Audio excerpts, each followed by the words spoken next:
People T V exclusive. കൃത്യം നടക്കുന്നതിന് മുമ്പ് പൾസർ സുനി പെൺസുഹൃത്തിനോട് ചില വിവരങ്ങൾ കൈമാറിയിരുന്നു. ഇക്കാര്യം പെൺസുഹൃത്ത് മറ്റൊരു സുഹൃത്തിനോട് പറയുന്നതിന്റെ ഫോൺ രേഖ പീപ്പിൾ ടി വി ഇതാ പുറത്തുവിടുന്നു. ഹലോ ചേച്ചി.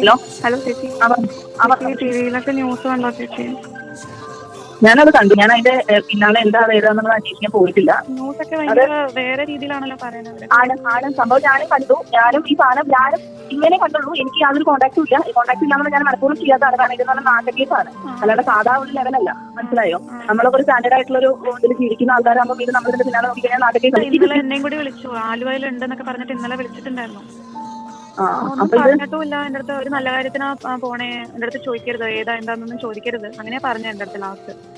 ഞാൻ വിളിക്കില്ല അങ്ങനെ. കാരണം ഇതെന്തായാലും വിളിക്കാൻ ശ്രമിക്കുക, നമ്പറിൽ കോൺടാക്ട് ചെയ്ത് വിളിക്കുക, ഒന്നും ചെയ്തേക്കരുത്. ആവശ്യമില്ലാത്ത പരിപാടികൾ ചെന്ന് ചാടരുത്. അല്ല, ഇപ്പൊ അതിനൊന്നും ശ്രമിക്കണ്ട. ശ്രമിച്ചാൽ എല്ലാവരും കൊടുക്കും. അപ്പൊ അതുകൊണ്ട് ഇപ്പൊ ഒന്നും വേണ്ട, സൈലന്റ് ആയിട്ടിരിക്കുക. ഞാനും എല്ലാ രീതിയിലും ഞാൻ സൈലന്റ് ആയിട്ടിരിക്കുകയാണ്. ഇത് പെട്ടെന്നൊന്നും മുറിപ്പ് പോരാൻ പറ്റില്ല. കാരണം എന്താ, മുഖ്യമന്ത്രി വരെ ഇടപെട്ടിട്ടുള്ള കേസാണ്. അറിയില്ല. നീ അതിനെന്തായാലും ശ്രമിക്കണ്ട. ഇപ്പൊ തൽക്കാലം നീ അവിടെ അടങ്ങിക്കോ. ഒന്നാമത് നിനക്ക് ആവശ്യം കൂടുതൽ പ്രശ്നമുണ്ട്. ആവശ്യമില്ലാതിനൊന്നും നിൽക്കണ്ട. നീ നിനക്ക് അടുത്ത വല്ല സാധനം വീട്ടാൻ തരാൻ നിൽക്കണ്ട. അപ്പൊ നിന്റെ കാര്യങ്ങൾ നോക്കി നീ എന്താ പറയാ, നിന്റെ ഇതുമായിട്ട് നിനക്ക് യാതൊരു ഇൻവോൾവ്മെന്റ് ഇല്ല, നീ ഇതുമായിട്ട് ഒരു പ്രശ്നം ഇല്ല എന്നുള്ള രീതിയിൽ വളരെ വളരെ എന്താ പറയുക ക്വയറ്റായിട്ട് അവിടെ നിൽക്കുക. മനസ്സിലായി? ഫുള്ളായിട്ട് വിട്ടു എന്നുള്ള രീതിയിൽ തന്നെ നിൽക്കുക. അതായത് പെട്ടെന്നൊന്നും ഊരി പോരാൻ പറ്റുന്ന ഒരു കാര്യമല്ല ഇപ്പൊ ചെയ്തിരിക്കുന്നത്. അപ്പൊ അതുകൊണ്ട് എന്തായാലും നിനക്ക് സമയം എന്തായാലും വേണ്ടി വരും. ഞാനിപ്പോ ഞാൻ പോലും മാറോട് ഒരു ദിവസം പറഞ്ഞു. അതുകൊണ്ട് ഞാൻ പ്രത്യേകം പറഞ്ഞാൽ ഒരു വിധത്തിൽ നീ കോൺടാക്ട് ചെയ്യാൻ ശ്രമിക്കരുത്. എന്ത് വന്നാലും കോൺടാക്ട് ചെയ്യാൻ ശ്രമിക്കരുത്.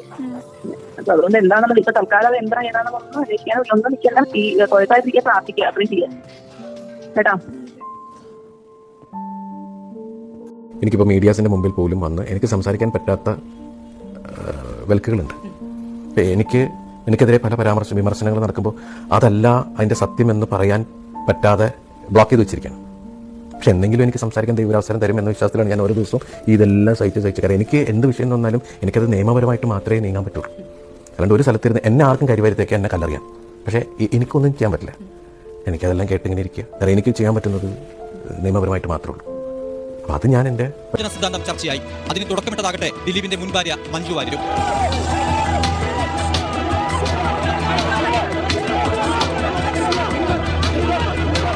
തന്നെ തകർക്കാനാണ് ഗൂഢാലോചനയെന്ന് ദിലീപിന്റെ പ്രതിരോധം.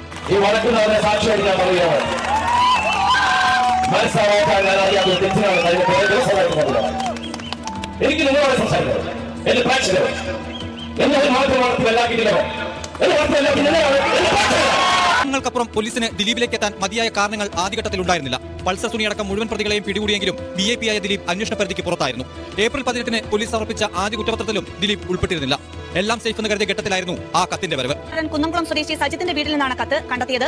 ആധികാരികത ഉറപ്പിക്കാൻ സുനിയുടെ കൈയക്ഷരവുമായി ക്രൈംബ്രാഞ്ച് ഒത്തുനോക്കും. കൊട്ടേഷൻ നൽകിയത് ദിലീപ് എന്നതിന് വ്യക്തമായ സൂചനകളടങ്ങിയ കത്ത് പൾസർ സുനി സഹതടവുകാരനെ കൊണ്ട് എഴുതിച്ചതായിരുന്നു. പിന്നാലെ ദിലീപിന് ജയിലിൽ നിന്ന് 1.5 കോടി ആവശ്യപ്പെട്ട് സുനിയുടെ സഹതടവുകാരൻ വിഷ്ണു സനലിന്റെ ഫോൺ. കുരുക്കാകുമെന്ന് ഉറപ്പിച്ച ദിലീപ് DGPക്ക് മുന്നിൽ പരാതിയുമായി എത്തി. ഞാൻ ആ കത്ത് വായിച്ചിട്ട് ഇരുന്ന് ഇങ്ങനെ ഒന്നാമത് ചില വാക്കുകളുടെ ഞാൻ തിരിച്ചു വെച്ചത്. കാരണം ഞാൻ എന്റെ ലൈഫ് എന്റെ ഓർമ്മയിൽ കാണാത്ത ഒരാള് ഓരോ കാര്യങ്ങൾ പറയുമ്പോൾ ഞാൻ എന്താ അതിന് ഉത്തരം പറയാ? കാരണം അതങ്ങനെ വിടാൻ തോന്നിയില്ല. അതുകൊണ്ട് തന്നെയാണ് ആ കേസ് എന്റെ കാര്യങ്ങൾ ശക്തമായിട്ട് തന്നെ പോലീസ് അന്വേഷണം. ഈ സത്യം പുറത്തു വരണം. അതിനുവേണ്ടി ഏതറ്റം വരെ പോകാനും നമ്മൾ തയ്യാറാണ്. രാത്രി 12 മണിയായിട്ടും ഉച്ചയ്ക്ക് വന്നൊരാളെ കാണുന്നില്ല. അപ്പോൾ എന്താണ് ഇതിനകത്ത് നടക്കുന്നത് നമുക്കൊരു അറിയാനൊരു ആകാംക്ഷ ഉണ്ടാവില്ലേ? ഞാൻ വിചാരിച്ചൊരു 1 മണിക്കൂർ 2 മണിക്കൂർ ചിലപ്പം ദിലീപ് വരുന്നത്. അപ്പോഴാണ് എക്സിക്യൂട്ടീവ് മീറ്റിംഗ് വന്നിട്ടില്ല, ഇത്ര സമയമായിട്ട് കഴിഞ്ഞിട്ടില്ല. അപ്പോൾ എന്താണെന്ന് അറിയാനുള്ള ഒരു ആകാംക്ഷ കൊണ്ട് മാത്രമാണ്. 13 മണിക്കൂർ നീണ്ട ചോദ്യം ചെയ്യലിന് ശേഷം ദിലീപ് അന്ന് പുറത്തേക്ക്. തന്റെ പരാതിയിൽ മൊഴിയെടുത്തതാണെന്നും കോൺഫിഡന്റ് എന്നും മറുപടി. എന്റെ പരാതിയിൽ വിശദമായിട്ടുള്ള മൊഴിയെടുപ്പും ഈ കേസിന് അനുസരിച്ചുള്ള എല്ലാ കാര്യങ്ങളും സംസാരിക്കും. കൊച്ചിയിലെ നടി ആക്രമിക്കപ്പെട്ട കേസിലെ തുടക്കം മുതൽ പറഞ്ഞു കേട്ട ഒരു വാക്കാണ് മാഡം. ഒരു സ്ത്രീ തന്ന കൊട്ടേഷൻ എന്നാണ് ആദ്യം കേട്ടത്.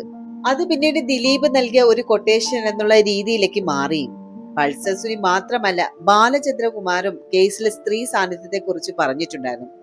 ആരാണ് ഈ സ്ത്രീ എന്ന് കാര്യമായിട്ടുള്ള ഒരു അന്വേഷണം നടന്നില്ല എന്നതാണ് ഇപ്പോൾ കൗതുകകരമായിട്ടുള്ളത്. എറണാകുളം ജില്ലാ സെഷൻസ് കോടതിയുടെ വിധി ന്യായത്തിലും ഇക്കാര്യത്തിൽ സംശയം ഉന്നയിക്കുന്നുണ്ട്. എന്തുകൊണ്ട് പോലീസ് ഇക്കാര്യം അന്വേഷിച്ചില്ല എന്നതാണ് സംശയം. പൾസർ സുനി ഫോണിൽ സംസാരിച്ചത് ശ്രീലക്ഷ്മി എന്ന സ്ത്രീയുമായിട്ടാണ്. എന്നാൽ ഇവർ ആരാണെന്ന് പോലീസ് ഇതുവരെ വിശദമായിട്ട് അന്വേഷിച്ചിട്ടില്ല. അതായത് 1711 പേജുള്ള വിധിന്യായത്തിലെ കൂടുതൽ വിവരങ്ങൾ പുറത്തു വന്നപ്പോഴാണ് ഇക്കാര്യങ്ങളെല്ലാം ചോദ്യചിഹ്നമായിട്ട് വരുന്നത്. നടിയെ ആക്രമിക്കുന്ന വേളയിൽ പൾസർ സുനി ഒരു സ്ത്രീയുടെ കൊട്ടേഷൻ ആണ് എന്ന് പറഞ്ഞെന്നായിരുന്നു പോലീസ് ഇത് വ്യക്തമാക്കിയത്. ആദ്യത്തെ കുറ്റപത്രത്തിൽ 7 പേരാണ് പ്രതിപട്ടികയിൽ ഉണ്ടായിരുന്നത്. കൃത്യത്തിന് നേരിട്ട് പങ്കെടുത്ത 6 പേരും ഇവരെ രക്ഷപ്പെടാൻ സഹായിച്ച ഒരാളും. 6 പേർക്കാണ് കോടതി തടവ് ശിക്ഷ വിധിച്ചതും. ദിലീപ് ഉൾപ്പെടെയുള്ള ബാക്കി പ്രതികളെ വെറുതെ വിടുകയായിരുന്നു. സുനിയുമായിട്ട് അടുപ്പമുള്ള സ്ത്രീ, സുനി പറഞ്ഞ ആ സ്ത്രീ ആരാണ് എന്ന് പോലീസ് കാര്യമായിട്ട് അന്വേഷിച്ചില്ല. സംഭവ ദിവസം സുനി ഫോണിൽ സംസാരിച്ചത് ശ്രീലക്ഷ്മി എന്ന സ്ത്രീയുമായിട്ടാണ്. കൃത്യം നടക്കുന്ന ആ ഒരു ടൈമിൽ പോലും അല്ലെങ്കിൽ ആ ഒരു ഡേ പോലും ഇവരുമായിട്ട് സംസാരിക്കണമെങ്കിൽ സുനിക്ക് അത്രയും അടുപ്പമുള്ള വ്യക്തിയാകും. ഈ സ്ത്രീക്ക് കൃത്യം സംബന്ധിച്ച് നേരത്തെ അറിവുണ്ടായിരുന്നു എന്നും പോലീസ് വിശദമായിട്ട് അന്വേഷിച്ചില്ല. സുനിയുമായിട്ട് അടുപ്പമുള്ള സ്ത്രീ എന്ന മട്ടിലാണ് പോലീസ് ഇത് കണക്കാക്കിയത്. സ്ത്രീ സാന്നിധ്യം ആരാണ് എന്ന് ഉറപ്പിക്കാനും അവർക്ക് കേസിൽ ബന്ധമുണ്ടോ എന്ന് പരിശോധിക്കാനും പ്രോസിക്യൂഷന് സാധിച്ചില്ല എന്നാണ് കോടതിയുടെ ഈ ഒരു വിലയിരുത്തൽ. സംഭവം നടന്ന വേളയിൽ ഉയർന്ന കേട്ട മാഡം ഇപ്പോഴും അവ്യക്തമായിട്ട് തുടരുകയാണ്. ജയിലിൽ നിന്ന് സുനി അയച്ച കത്തിലും ദിലീപ് തന്ന കൊട്ടേഷൻ എന്ന മട്ടിലാണ് എഴുതിയത്. ഇതാണ് ദിലീപിനെ കേസിൽ പ്രതിയാക്കുന്നതിലേക്ക് നയിച്ചതും. എന്നാൽ സ്ത്രീ തന്ന കൊട്ടേഷൻ എങ്ങനെ ദിലീപ് തന്ന കൊട്ടേഷൻ എന്ന നിലയിലേക്ക് മാറ്റപ്പെട്ടു എന്നതും സംശയകരമായി. ഇക്കാര്യം പരിശോധിക്കാത്തത് പ്രോസിക്യൂഷന്റെ വീഴ്ചയായിട്ട് കോടതി ചൂണ്ടിക്കാട്ടുന്നുണ്ട്. വിധിക്കെതിരെ അപ്പീൽ സമർപ്പിക്കാൻ സർക്കാർ തീരുമാനിച്ചിട്ടുമുണ്ട്. അതുമാത്രവുമല്ല, ഇരയാക്കപ്പെട്ട നടിയും അപ്പീൽ സമർപ്പിച്ചേക്കാം. തന്നെ കൊടുക്കാൻ ഗൂഢാലോചന നടന്നു എന്നാണ് ദിലീപിന്റെ ആരോപണം. ഇക്കാര്യത്തിൽ വ്യക്തത വരുന്നതിന് ദിലീപിന്റെ ഭാഗത്തു നിന്ന് നിയമ നടപടികൾക്കും സാധ്യതയുണ്ട്. അതുമാത്രവുമല്ല, പനമ്പള്ളി നഗറിലെ ബാങ്കിലെ ദിലീപും കാവ്യ മാധവനും എടുത്ത ബാങ്ക് ലോക്കറിന്റെ ഡീറ്റെയിൽസ് ഒന്നും പരിശോധിച്ച് അതിന്റെ വിവരങ്ങളൊന്നും ഈ ഒരു മഹസറിൽ രേഖപ്പെടുത്തിയിട്ടില്ല എന്നാണ് കോടതി പറയുന്നത്. നടിയുടെ ദൃശ്യങ്ങൾ അടങ്ങിയ ആ ഒരു മെമ്മറി കാർഡും മൊബൈൽ ഫോണും അത് സൂക്ഷിക്കാൻ എടുത്തതാണ് ലോക്കർ എന്നായിരുന്നു ആരോപണം. എന്നാൽ ഇക്കാര്യം വ്യക്തമായിട്ട് തെളിയിക്കാൻ പ്രോസിക്യൂഷന് സാധിച്ചില്ല എന്ന് കോടതി ഈ ഒരു വിധിന്യായത്തിൽ പറയുന്നുണ്ട്. ദിലീപ് 3 തവണ പണം നൽകിയതിനും അതിന്റെയും തെളിവില്ല. നടി ആക്രമിക്കപ്പെട്ടത് 2017 ഫെബ്രുവരിയിലാണ്. ആഴ്ചകൾക്ക് ശേഷമാണ് ദിലീപും ഭാര്യയും ചേർന്ന് പനമ്പള്ളി നഗറിലെ ബാങ്കിലെ ലോക്കർ എടുത്തത്. ഇതിലെ പോലീസ് പരിശോധിച്ചപ്പോൾ 5 രൂപയുടെ നാണയം മാത്രമാണ് കിട്ടിയത്. ദൃശ്യങ്ങൾ സൂക്ഷിക്കാനാണ് ലോക്കർ എടുത്തത് എന്നുള്ള അന്വേഷണ സംഘം എന്തുകൊണ്ടാണ് പറയുന്നതെന്നുമാണ് കോടതിയുടെ സംശയം. ബാലചന്ദ്രകുമാർ നൽകിയ മൊഴി സ്വീകരിക്കാൻ കോടതി വിസമ്മതിക്കുകയും ചെയ്തു. കാരണം പൾസർ സുനിയും ദിലീപും ആലുവയിൽ വീട്ടിൽ വെച്ച് കണ്ടു എന്ന ബാലചന്ദ്രകുമാറിന്റെ മൊഴിയിലാണ് കോടതി സംശയം പ്രകടിപ്പിച്ചത്. ദിലീപും പൾസർ സുനിയും നേരിട്ട് ബന്ധമുണ്ടെന്ന് ആർക്കും തോന്നാത്ത വിധമായിരുന്നു പ്രവർത്തിച്ചിരുന്നത്. ഇത് നേരത്തെ തന്നെ പ്രോസിക്യൂഷൻ കോടതിയെ ബോധിപ്പിച്ചിട്ടുണ്ടായിരുന്നു. ഇതിന് വിരുദ്ധമായിട്ടാണ് ബാലചന്ദ്രകുമാറിന്റെ മൊഴി എന്നാണ് കോടതി വിലയിരുത്തുന്നത്. മാഡം തന്ന കൊട്ടേഷൻ എങ്ങനെ ദിലീപിലേക്ക് എത്തി? ആരാണ് ഈ ശ്രീലക്ഷ്മി? ഉത്തരം കിട്ടാത്ത ചോദ്യങ്ങൾ. നടി ആക്രമിക്കുന്ന ഈ ഒരു വേളയിൽ പൾസർ സുനി ഒരു സ്ത്രീയുടെ കൊട്ടേഷൻ എന്നാണ് പറഞ്ഞത്. എന്തായാലും നടിയെ ആക്രമിക്കുന്ന ഈ ഒരു വേളയിൽ പൾസർ സുനി ഒരു സ്ത്രീയുടെ കൊട്ടേഷൻ എന്നാണ് പറഞ്ഞത്. ആ സ്ത്രീ ആരെന്ന് തെളിയിക്കാൻ പ്രോസിക്യൂഷന് സാധിക്കാത്തതും കോടതി ഇവിടെ ചൂണ്ടിക്കാട്ടി. അതേസമയം തങ്ങളുടെ വാദങ്ങൾക്കെല്ലാം വ്യക്തമായിട്ടുള്ള തെളിവുണ്ട് എന്ന് പ്രോസിക്യൂഷന് പറയുന്നുണ്ട്. മേൽക്കോടതിയിൽ അപ്പീൽ സമർപ്പിക്കുമ്പോൾ ഇക്കാര്യം ബോധിപ്പിക്കാൻ സാധിക്കുമെന്ന പ്രതീക്ഷയിലാണ് പ്രോസിക്യൂഷനും. 6 പേരെ മാത്രമാണ് കോടതി കഴിഞ്ഞ ദിവസം ശിക്ഷിച്ചതും.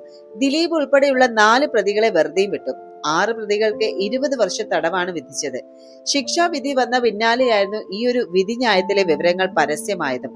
പ്രോസിക്യൂഷന്റെ വീഴ്ചകൾ വിധിന്യായത്തിലെ പലയിടത്തും കോടതിയെ ചൂണ്ടിക്കാട്ടുന്നുണ്ട്.